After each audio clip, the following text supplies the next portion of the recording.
आणि शिवसेना उद्धव ठाकरेंचे सगळे पदाधिकारी उपस्थित होते आणि मोठ्या प्रमाणामध्ये नुसतं आव्हान केल्यानंतर 3 दिवसात इतक्या मोठ्या प्रमाणामध्ये सातारची जनता उत्स्फूर्तपणे आली, त्याबद्दल मी सातारच्या जनतेचा मनापासून आभार व्यक्त करतो।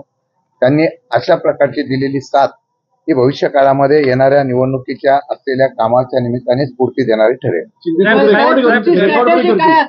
या प्रचारामधली आता माझी स्ट्रॅटर्जी आमच्या सर्वांची एकच असेल की आम्ही सर्वसामान्य जनतेमध्ये पोहोचू, सातारा जिल्ह्याच्या असलेल्या विकासाचं मॉडेल घेऊन, विजन घेऊन जाऊ।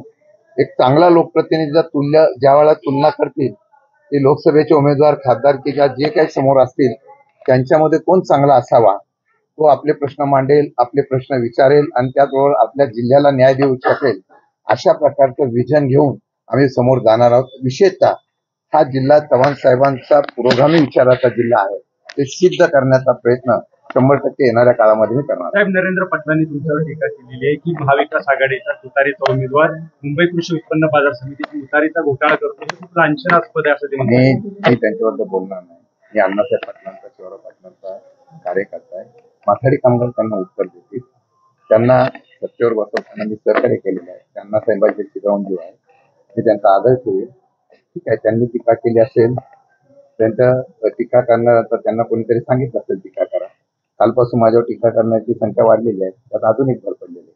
साहेब, त्यांचंच म्हणणं आहे 2019ला आमच्याच सहकाऱ्यांशी संगनमत करून कटक आरक्षण केलं, आता त्यांना रिटर्न गिफ्ट द्यायची वेळ आली असं तुमच्याबद्दल?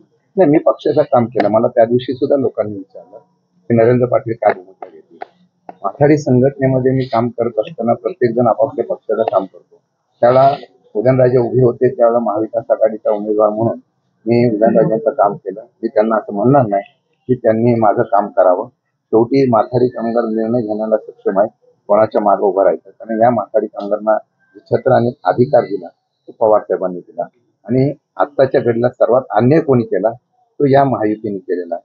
पण ते काय बोलतात त्याकडे मी लक्ष देत नाही, आणि मी त्यांना लक्ष द्यावं एवढं मला काही वाटत नाही महत्त्वाचं। साहेब, ज्यावेळेला तुमचा भ्रष्टाचार झाला त्यावेळेला त्यांनीच पहिल्यांदा तुमच्यासाठी रान उठवलं होतं की त्यांच्यावर हा खोटा आरोप केला गेलेला आहे, आणि आता ते बदललंय। काय झाले, कालपासून 2-3 लोकांना स्क्रिप्ट दिलेली दिसते। आता मलाही कळत नाही की भ्रष्टाचार झाला आता निवडणुकीच्या 2 दिवस अगोदर अख्ख्या जिल्ह्यामध्ये वातावरण निर्माण झाल्यानंतर झाला असं सांगतात। मी उद्या प्रेस सविस्तरपणे घेणार आहे, त्या प्रेसमध्ये मी सविस्तर सांगेन जे काही आरोप केले गेलेले आहेत ते पूर्ण राजकीय आहे। जे देशात राज्यात चाललेलं आहे तेच आता या ठिकाणी करण्याचा प्रयत्न होता, हे दुर्दैव आहे। मी कालही सांगितलं, जनतेच्या न्यायालयात निर्णय होऊन द्या, जनतेच्या न्यायालयामध्ये त्याबद्दल निर्णय कौल देतील तुम्हाला मान्य असेल, आणि विशेषतः न्यायालयामध्ये जो काही विषय होईल त्याला मी मान्यता देईल। मला आता करत नाही, 15-20 वर्षानंतर अचानक त्या ठिकाणी, आणि उद्या सुद्धा ज्या मोटारीच्या घोट्यावरती बोलतात, ज्यांनी आत्महत्या करायला लावली, उद्या त्यांची कुटुंब सुद्धा येऊन समोर स्टेटमेंट द्यायला तयार होतील की कोणी षडयंत्र केलं असो। राजकारणात कूटनीतीचा प्रकार होत असतो, आपण सरळ चालायचं असतं, आणि मला वाटतं की ते लोकांना माहिती आहे म्हणून हे सगळे पूर्वीचा पण आरोप कोर्टामध्ये फेटाळला गेला, आता सुद्धा फेटाळला गेला। साहेब, ही विजयाची गर्दी वाटते का तुम्हाला? महाराष्ट्रामध्येच परिवर्तनाची एक लाट वाहते आहे। सातारा जिल्हा त्याला अपवाद नाही। विशेषतः सातारा जिल्हा हा फुले शाहू आंबेडकरांच्या विचाराचा जिल्हा आहे। स्वर्गीय यशवंतरावजी चव्हाण यांची ही कर्मभूमी आहे। पवार साहेबांच्यावर प्रेम करणारा जिल्हा आहे। आजची गर्दी ही विजयाची नांदी आहे। आज विरोधकांना आपला उमेदवार देखील ठरवता येत नाही, कुठेतरी काहीतरी खोटे नाटे आरोप करून काहीतरी जी देशामध्ये जी ईडी, सीबीआय, इन्कम टॅक्सची भीती दाखवायचा प्रयत्न चाललेला आहे। या सातारा जिल्ह्याची जी परंपरा आहे, अशा धमकीला, भीतीला कोणी भीक घालणार नाही। आणि उद्या 7 तारखेला आणि जेव्हा मतदान होईल आपल्याला दिसून येईल की सातारा जिल्ह्यातला आमचा उमेदवार शशिकांतजी शिंदे हे महाराष्ट्रामध्ये देशात विक्रमी मताने निवडून येईल।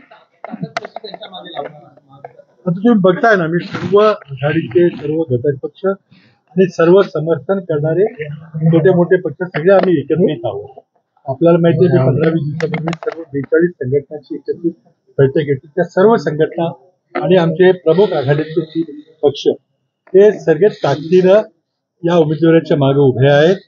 आता एकच लक्षात घ्या की विरोधकांना आपला उमेदवार देखील अजून ठरवता येत नाही. त्याचा अर्थ काय ते तुम्ही समजून घ्या. बाबा तुमच्या मतदारसंघातून कारण शशांक शिंदे साहेबांना किती लीड आमच्या मतदारसंघातून विक्रमी लीड मिळेल एवढं सांगतो.